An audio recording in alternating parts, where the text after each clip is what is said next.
Rotary international district 3292 Nepal भुटानले रोटरीको 119औं स्थापना दिवस मनाएको छ।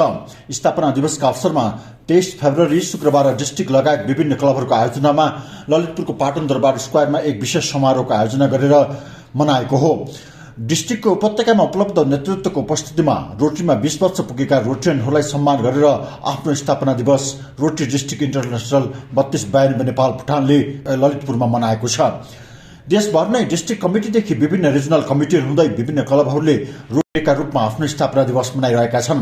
यसैबीच डिस्ट्रिक्ट 3292 नेपाल भुटानले स्थापना दिवसलाई सप्ताहव्यापी रूपमा मनाउने गभर्नर धोजुको आग्रह अनुसार एक हप्ता अगाडिदेखि नै देशभरका विभिन्न स्थानमा रोटरी क्लबहरूले विविध कार्यक्रमहरू सम्पन्न गरिसकेका छन्। शुक्रबार 23 फेब्रुअरीका दिन ललितपुरमा करिब 100 भन्दा बढी रोटरियनहरूलाई सम्मान गरिएको छ भने साँझ लुम्बिनीमा विश्व शान्तिको कामना गर्दै दीप प्रज्वलनका अतिरिक्त शान्ति सम्बन्धी अन्तर्क्रिया गर्ने कार्यक्रम रहेको छ। पाटनमा सम्पन्न सम्मान कार्यक्रममा पूर्व डिस्ट्रिक्ट गभर्नर वासुदेव गोल्यान, जसले 46 वर्षको रोटरीको यात्रा तय गरेका छन्, त्यस्तै उनीदेखि अन्य पूर्व गभर्नरहरू हुँदै विभिन्न क्लबमा रहेर 20 वर्षभन्दा बढी रोटरीमा क्रियाशील रहिरहेका रोटरियनहरूलाई सम्मान गरिएको हो। रोटरी स्थापना दिवसका अवसरमा नेपालमा रोटरी संख्यात्मक र गुणात्मक दुवै हिसाबले प्रभावकारी बन्दै गएको रोटरियन वक्ताहरूको भनाइ थियो। हाम्रो रोटरी डिस्ट्रिक्ट रिजन 6 मा कार्य सम्पादनका हिसाबले श्रेष्ठता हासिल गरिरहेको छ, यसलाई निरन्तरता दिनुपर्छ वक्ताहरूको भनाइ थियो। रोटरी स्थापना दिवस बारे डिस्ट्रिक्ट गभर्नर राजेन्द्र प्रसाद धोजु। नमस्ते, म राजेन्द्र धोजु, रोटरी डिस्ट्रिक्ट 3292 म डिस्ट्रिक्ट गभर्नर।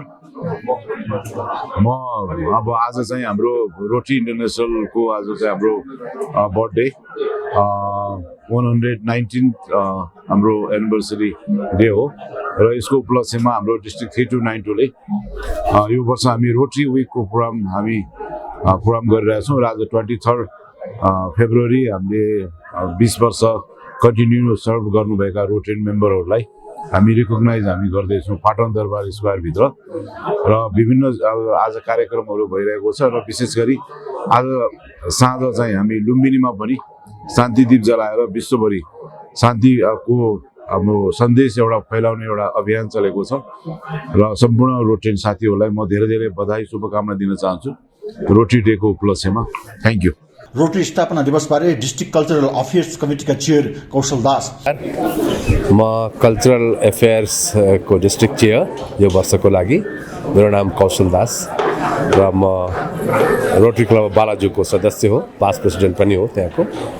आज जुन हाम्रो यो कार्यक्रम भइरहेको छ यो कल्चरल अफेयर्स कमिटीको तत्त्वावधानमा उहाँहरूकै कोअर्डिनेसनमा भइरहेको छ, जसमा हामीले विभिन्न कार्यक्रम गर्दा गर्दै यहाँ आइपुगेको कल्चरल विक बनाएको हामीले र त्यही क्रममा आज final day Rotary international day हामी मनाउँछौँ। हाम्रो रोटरी क्लब अफ रोटरी इन्टरनेसनलको इस्टाब्लिस डे हो यो 23 फेब्रुअरी।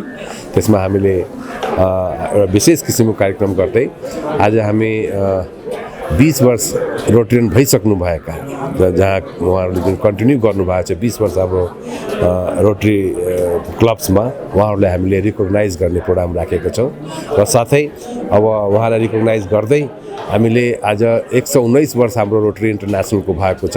त्यसपछि हामी 119 वटा बेलुन चाहिँ ग्यास बेलुन हामीले उडाउने पनि छौँ र यो तरिकाले हामी सेलिब्रेट गर्नेछौँ अब रोटरी इन्टरनेसनल डेलाई। र यहाँ हामीलाई लाग्छ करिब 200 जना मेम्बरहरू सहभागिता हुन्छ अथवा त्योभन्दा बढी नै हुन्छ र त्यसमा हामीले एउटा भनौँ न हाम्रो जुन एउटा सद्भावना र सेवाको जुन भावना छ त्यो चाहिँ हामीले डिस्ट्रिब्युट गर्छौँ रोटरी इन्टरनेसनलको भित्र रही त्यो चाहिँ सेलिब्रेट गर्ने हामीले।